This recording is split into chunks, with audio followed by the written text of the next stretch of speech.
मोक्ष क्या होता है? हमारा शरीर आप देखो तो उसमें कई लेवल होते हैं। एक तो मांस, चमड़ी, ये सब होता है। उसके बाद उन सबको कंट्रोल करने के लिए हमारा दिमाग होता है। तो एक लेवल ऊपर हुआ, क्योंकि दिमाग सोच सकता है कि क्या करना सही, क्या नहीं करना। हाथ को बिजली के तार में नहीं लगाना, नहीं तो पूरी बॉडी खत्म हो जाएगी, वो दिमाग सोचता है।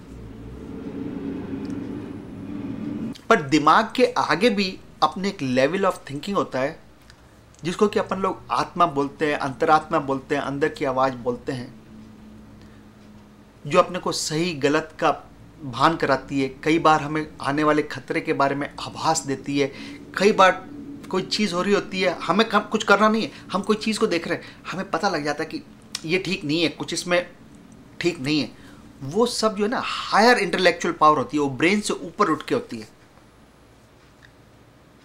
और वो जो अंतरात्मा होती है, जिसकी की ज्योति, जैसे कि हमने बताया कि जब हम कुछ गलत कर रहे होते हैं तो दिमाग जो बोलता है ना, उन्हें उसको आप ध्यान से सोचो कि दिमाग से आया नहीं, दिल से आया नहीं, पेट से आया नहीं, तो कहाँ से आया? वो एक अंदर हमारे जो ज्योति जल रही है, अंदर बिल्कुल सेंटर में, उससे आया। और वो जो ज्योति है सेंटर में जो जल रही है, वो हमारी अंतरात्मा है। वो हमारा आत्मा है जो कि परमात्मा से जुड़ी हुई है, जिसमें कि परमात्मा का अंश है, वो हमारी आत्मा है। हम उसकी आत्मा की बात सुन सकते हैं, उसकी सेवा शुश्रूषा करके उसको ज्योति को अच्छा जलाए रख सकते हैं अंदर, या उसको बार बार उसकी बात नहीं सुन के उस ज्योति को कम कम कम कम कर सकते हैं। तो मोक्ष क्या है कि अगर हम उस अंतरात्मा की ज्योति की बात सुनते रहें और उसको इतना स्ट्रांग कर दें, इतना मजबूत कर दें कि जब वह हमारी बॉडी से रिलीज हो, जब हम मरते हैं तो बॉडी से रिलीज हो जाती है वो शक्ति, वो जब रिलीज हो तो वो सीधी परमात्मा में जाके मिले, तो वो मोक्ष है। और परमात्मा में जाके वही आत्मा मिल सकती है जो पवित्र है, जो कि जिसमें कि कोई अपवित्रता नहीं है। अपवित्रता हिंदू मुसलमान हरिजन होने से नहीं आती, पवित्रता उससे आती है कि आपने उस ज्योति को कितना मजबूत करके रखा, कितना उसको बढ़ा के रखा। तो मोक्ष में हमारी जो आत्मा है वो परमात्मा से मिल जाती है।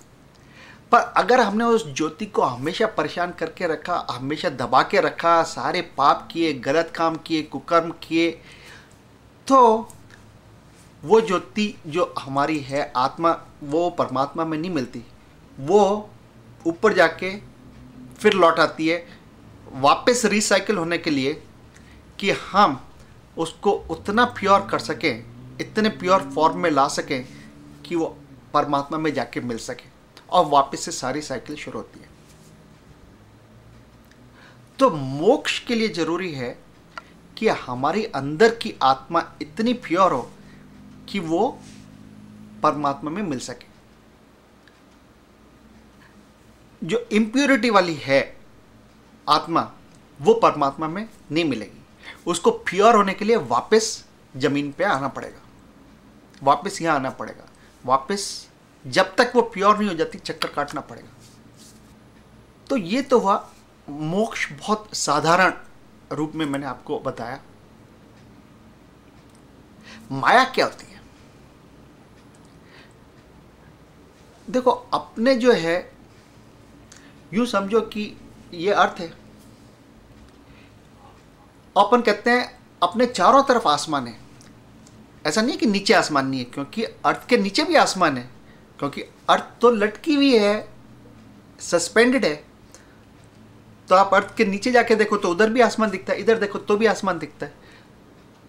तो ये अपन जो कहते हैं कि भगवान ऊपर देख के कहते हैं भगवान, वो सही है, क्योंकि भगवान ऊपर है, या जो भी शक्ति जिसने हमें पैदा किया वो ऊपर है। और हम जब मोक्ष के लिए उस शक्ति तक जाना चाहते हैं तो एक समझो कि नदी है, जैसे हमारे चारों तरफ एक नदी है। किस चीज की नदी है? वो माया की नदी है। उसको हमें पार करना पड़ेगा मोक्ष को प्राप्त करने के लिए। मोक्ष